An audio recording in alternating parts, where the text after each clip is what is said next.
Yahoo! Hello mga masters and mga ka-G! Good morning po sa inyong lahat dyan sa Pilipinas at sa buong Asian countries.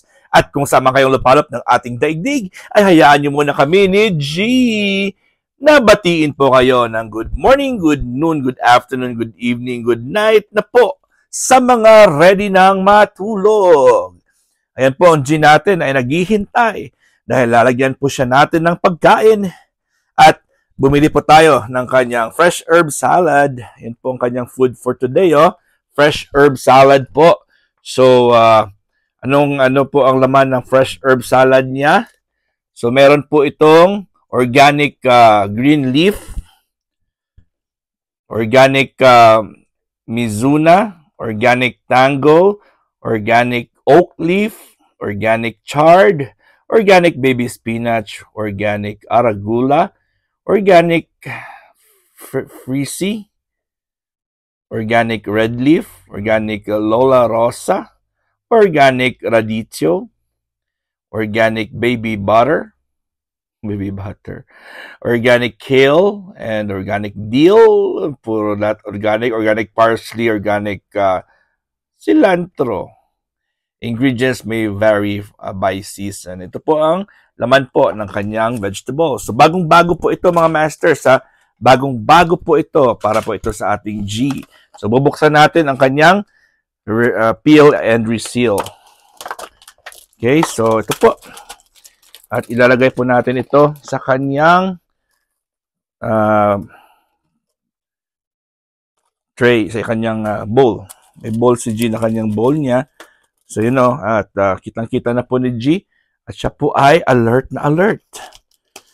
Ayan, alert na alert po ang G natin. Meron tayong gunting dyan, no? Pero yung gunting na yan is para po yan sa onion leaves. Yung parang apat, yung isang gunting mo, apat na yung mahuhulog na piraso. Ayan po. At kakain na po ang G natin. At syempre, meron din akong binili sa kanya na isa sa mga favorite niya na dahon is ang kanyang dandelions. Dandelions po ang pinaka-favorite na leaf na vegetable ni G. So, ayun po, yung dandelion niya, fresh na fresh din po ito. Ito po ang kanyang dandelions. Ayan, dandelion po mga masters, mga ka-G. So, ginagawa ko sa dandelion niya, ay pinuputol natin yan. Nalagay natin yan dito. Ayan, pinuputol ko lang yan, ginugunting ko lang. Ayan, diba? Kakainin niya yan mamaya. Paborito ng G natin yan, mga masters and mga ka-G, ang dandelion. Ayun. Alright, so let's proceed po sa ating topic. Ano bang topic natin? Siyempre, nag-lecture na po tayo tungkol sa ascorbic acid at saka sodium ascorbate. So, hindi pa tayo naka-tackle about ascorbic acid. Sodium ascorbate po yung ating diniscuss kahapon.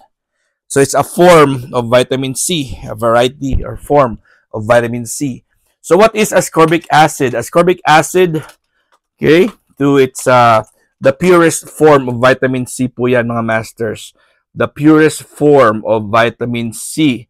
Ascorbic acid, also known as L-ascorbic acid, is the purest and the most potent form of vitamin C. Ito po pinaka-potent. It is the natural form of vitamin C found in fruits, vegetables, and is widely used in skincare products for its numerous benefits.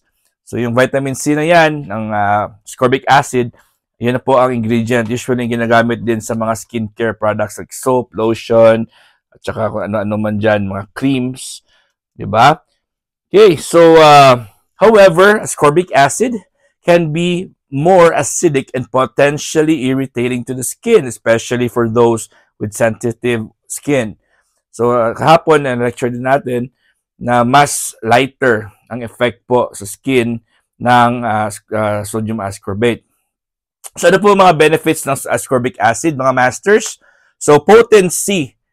So, very potent po siya. Ibig sabihin ay very strong, very pure po siya. Ascorbic acid is considered the gold standard of in terms of vitamin C potency.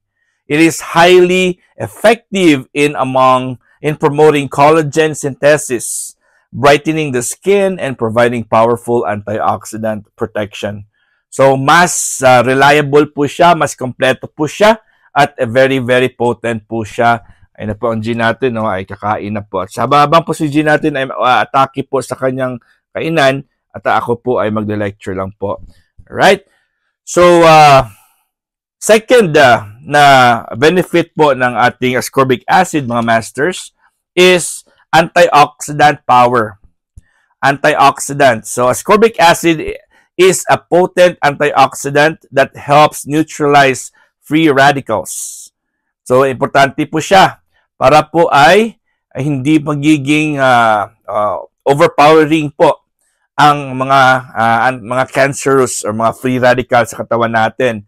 Anything that is cancerous or anything that can get our body sick, yan po ay in-neutralize niya. Ibig sabihin po ay hindi na sila magiging strong enough para po ay atakihin at papatayin yung cells ng katawan natin. Alright? So, protecting the skin from oxidative damage and premature aging.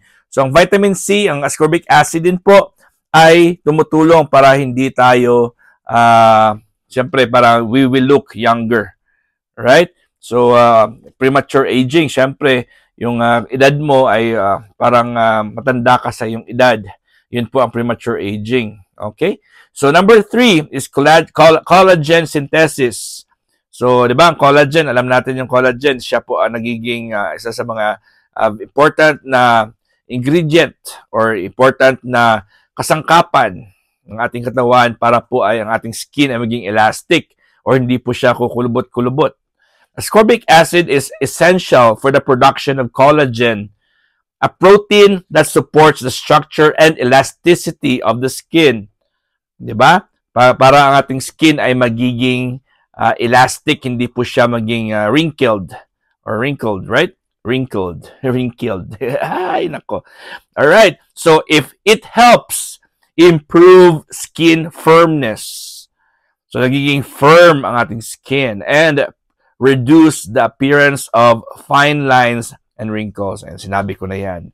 Alright, number 4 is brightening and even skin tone. So, brightening and even skin tone. Ascorbic acid has skin brightening properties and can help fade dark spots. O, di ba? Sino sa inyo dyan, sa inyong mga face, sa inyong mga skin, ang meron mga dark spots. Ang vitamin C pala ay nakakatulong para po ay ma-fade ang mga spots na yan. Hyperpigmentations, or makikita niyo parang darker siya na mga dots or may discoloration po sa iyong skin. Okay? Acne scars. So, sino noon sa inyo ang may mga acne or may mga severe na mga pimples na yun po ay nag-create ng scars sa ating mga mukha.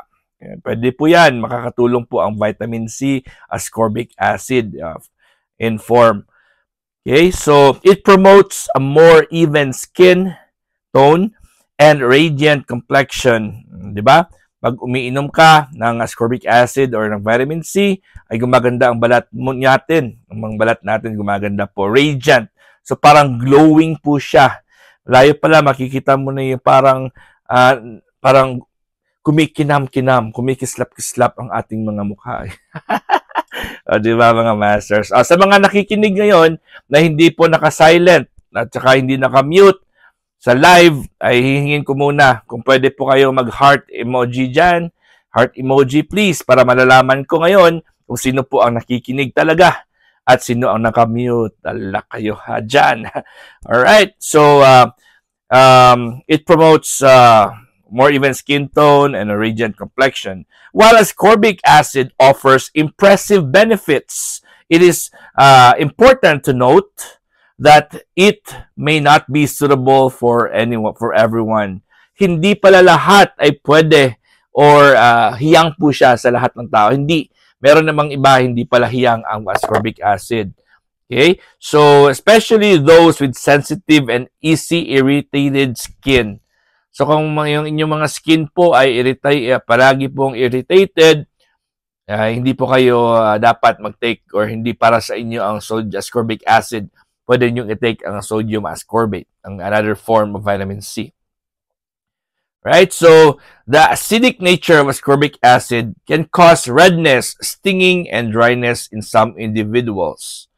So, yung iba ay meron po silang mga side effects. Although vitamin C po siya, pero syempre, hindi po siya sensitive po ang iyong skin ay hindi po ito bagay para sa iyo. Alright? So, yun na muna hanggang ngayon ng ating topic at continue natin yan bukas. Pero syempre, ngayon pa lang po ay magpapasalamat na rin ako sa mga pumunta kahapon, kagabi, na 8 o'clock in the evening Philippine time sa aking premiere promotion hosting sa Team Puyaters. At maraming salamat Team Puyaters at sa inyong tiwala at ako ay inyong ginagawang host every Friday evening Philippine time, 8 o'clock. Ako po yan. And then syempre sa lahat ng mga teams na pumunta, ang ating bahay kulitan, syempre, nandyan din po yung ating Team Gapangan at nandyan din po ang ating Team One Love. Hindi po sila Ropa B-Boys, nandyan din po. At maraming salamat po sa inyong pure love and support sa mga umakyat at nakitawa. At syempre ako po ay maaga talaga akong gumising. 5 o'clock in the morning, nakaupo na ako sa microphone. 4:30, naligo na po ako. Nang umaga po yan dahil 5 o'clock po ang 8 o'clock PM sa Pilipinas dito sa akin. Alright, so bukas po, meron na naman tayo premiere marathon sa Bahay Kulitan. Ako naman po ang inyong host from 11 to 4. Yams OFW from 4 to 6. And 6 to 8, Rowana Milares TV and Merle Stani Vlog from 8 to 10. Dito lang po tayo. God is great! Yahoo!